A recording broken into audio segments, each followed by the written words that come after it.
there, and welcome back to the channel. In today's video, we are covering a Jacksonville Jaguar mock draft, and we are doing 7 rounds, and we will be having the pick speed as fast. So we're going to go ahead and jump right into it. If you are new to the channel, hit that subscribe button. Also, leave a like on today's video if you do enjoy the content. You're sitting at pick number 1, and you're Jacksonville. You have to be thinking to yourself, there's obviously a reason we're here. We're having a change of the guard at head coach. Looks like Trent Baalke will be in place as the general manager for this upcoming season. So to me, we have to kind of look at what's available. You have Aiden Hutchinson, Kayvon Thibodeau, Derek Stingley could be an option, but with what they've done at corner, what they've tried to address it with Tyson Campbell, Shaq Griffin, I honestly don't see it going in that direction. I think that you have to look at that edge spot as a priority. K'Lavon Chaisson has not necessarily panned out at that edge spot. I was a big fan of his coming out of LSU. He's not panned out to the level we thought. He can be a productive pass rusher at some point in his career. He's just not there right now. But you have to look at the guys that are here. It's tough between Hutchinson and Thibodeau. I think Thibodeau may offer a little bit more upside. However, I'm going to go with Aiden Hutchinson, who is currently the little more polished product. He's really come on as of late. Was seen as anywhere from the early 20s to the late 20s in a lot of previous mock drafts from months ago. Now he rises to the potential number 1 prospect in this class. I'm going to go ahead and select Aiden Hutchinson. That was a very, very tough decision. I've been really excited about, what Jacksonville can do. I've been trying to rationalize in my head where they can go. What are some shakeups that they can do during the draft? Nice thing is they have pick 33 coming up, and this is a crucial one. Because in this mock draft rendition, you have Tyler Linderbaum, you have Nakobe Dean. It's really tough to not look at that tackle spot too. You have to consider Cam Robinson's on that franchise tag. Walker Little will be taking over. And are you ready to replace Jawan Taylor? Maybe you are, maybe you aren't. But just based off of who's here, Tyler Linderbaum is too great a value to not select here. I understand that the team has Brandon Linder. But you can honestly plug in Linderbaum and put him at a guard spot. You can put him at center. There's a lot of different things you can do. Andrew Norwell's on an expiring contract, so you must be mindful of that guard position as well. Tyler Linderbaum, a terrific talent, obviously shouldn't have fallen to that pick 33. Jacksonville gets lucky in this rendition of the mock draft. They go ahead and select Linderbaum. Tremendous value, a guy that you can really get excited about if you are a Jags fan. So looking at what we've done so far, we've addressed the key need for this team, and that's trench play, right? They've been awful in the trenches as of late, and it's been really tough to watch. Now we come here to pick 65. You're at a good position to take another guy that's unheralded. Christian Harris is still here. That's who I'm talking about. You can look, once again, interior offensive line. You're not looking at the running back spot at all.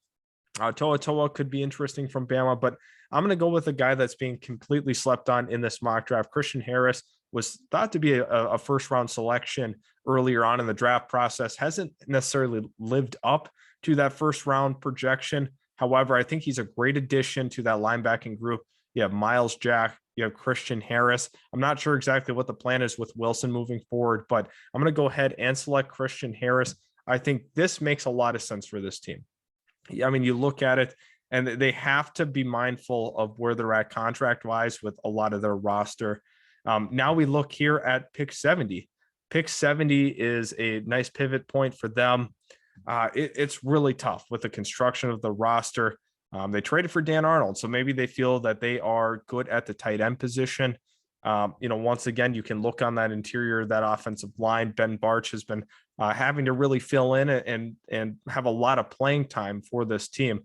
You also have to kind of look at the depth of the corner room. That's something that is a little concerning to me. I definitely get worried about that. Some talented players still available here. A guy I do want to highlight is Marcus Jones from Houston. Super underrated playmaker, a guy that definitely has a nose for the football. I'm going to go ahead and select him. I think when you look at what this team needs, I think a little bit more depth in the corner room could go a long way. Chris Claybrooks is not a guy I'm a fan of. I think you really have to have a little more depth than you currently have on the roster. Corner is such a pivotal position in the NFL. I'm going to go ahead and select Marcus Jones with that pick. and it's really tough to bypass some of the other positions that are of dire need, right? You have to look at that offensive tackle spot with that next pick. Maybe you look at that, where we just selected, maybe you take an offensive tackle there. Really you can get creative with it. So now looking at where we're at, let's look at the tackle spot. I think it's pretty notable what this team definitely needs. Zion Nelson's still here. He's a guy I'm higher on than these people are. Let's take a look at the overall where we're sitting at in terms of what's available. Let me know in the comment section below right now what your thoughts are on this draft. I think it could make some sense to take a guy like Jalen Weidermeyer. I definitely do. I think I might hold off on the tackle for one more round. I know it's really tough to do that. The safety spot is a place that I was really considering as well. Looking at what we have available, Marquise Bell could be interesting from Florida A&M. Does not get a lot of media attention. Good ball player. We're actually going to take Marquise Bell with that pick. It's just really tough for Jacksonville to go into next season and not address the safety spot. Andre Cisco is a good player. Hopefully he can come along. You also have to look at where they're really at, right? If he can come along, I think he's going to be a good, productive safety in the league. I'm just not riding with Jenkins. I truly am not riding with them. I think he will actually get cut into his contract. It's really tough to say that. It truly is. Once again, we are going to look at the big board, what we have available. We've been able to address a lot of key areas in need for this team just with the draft pick capital that Jacksonville has. You could definitely look on that interior of that O-line. I'd prefer to look at the tackle spot, see what we still have available, because this is crucial. This is really, really crucial. Let's see. We have Kellen Dyche still here. Once again, a guy that maybe could go in the first 3 rounds. Kellen Dyche, to me, makes a lot of sense. He's graded out very, very well so far this season for Arizona State. I think that could be the place. I'm going to go ahead and select Kellen Dyche with that pick. And we continue to move on. I think value-wise, that was tremendous for Jacksonville. Could be a starting tackle in the league. You net him in the 5th round. And that's one of those big win picks. If we look at, all the selections we've made, maybe one of the best value picks that we've had to this point. And now we are sitting here with our 6th round selection. And some of the best players on the board, I'm not super, super psyched on what I'm seeing here. I think interior O-line could be another priority. Cade Mays from Tennessee could be the selection. You just have to have a little more depth along that offensive line, especially losing the guys to free agency. Some injuries happen in the league. You have to be protected up front and really give Trevor an opportunity to truly develop next year. Cade Mays is going to be my pick. And we will be soon following that up with another pick in this round. So we get to address that. Interior D lines, a spot we have to look at. Wide receiver room definitely needs to be shaken up. I don't know if they're going to take the free agency for that.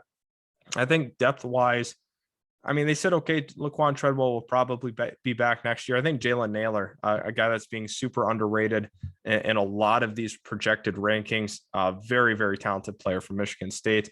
I'm going to go ahead and select him there. And then once again, you follow up with another 6th round pick and kind of looking at what we have on the board once again.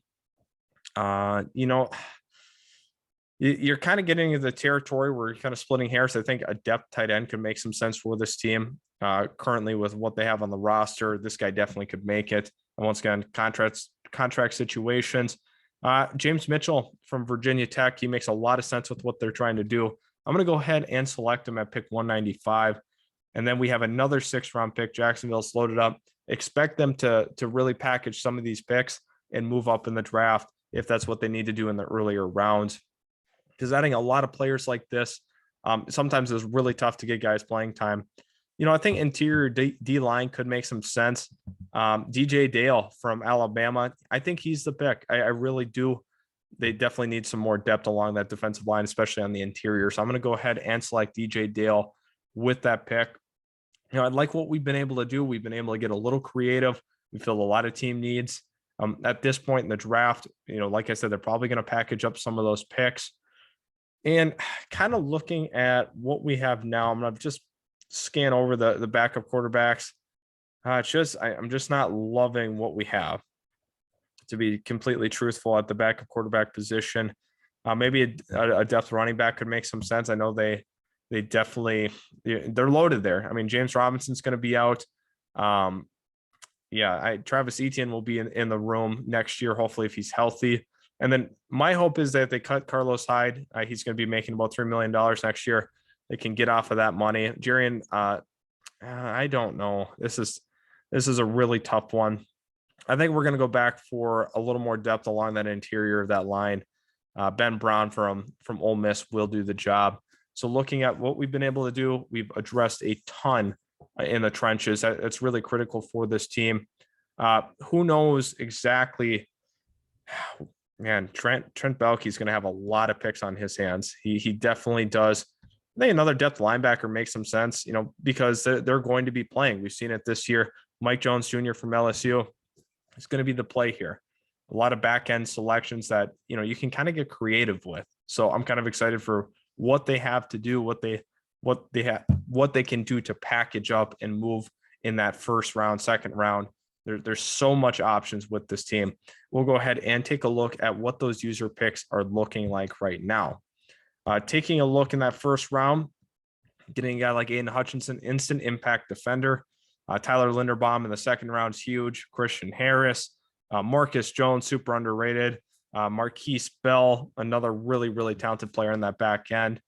And then, it goes on and on. Kellen Dyche, Cade Mays. I think this is a really, really solid draft.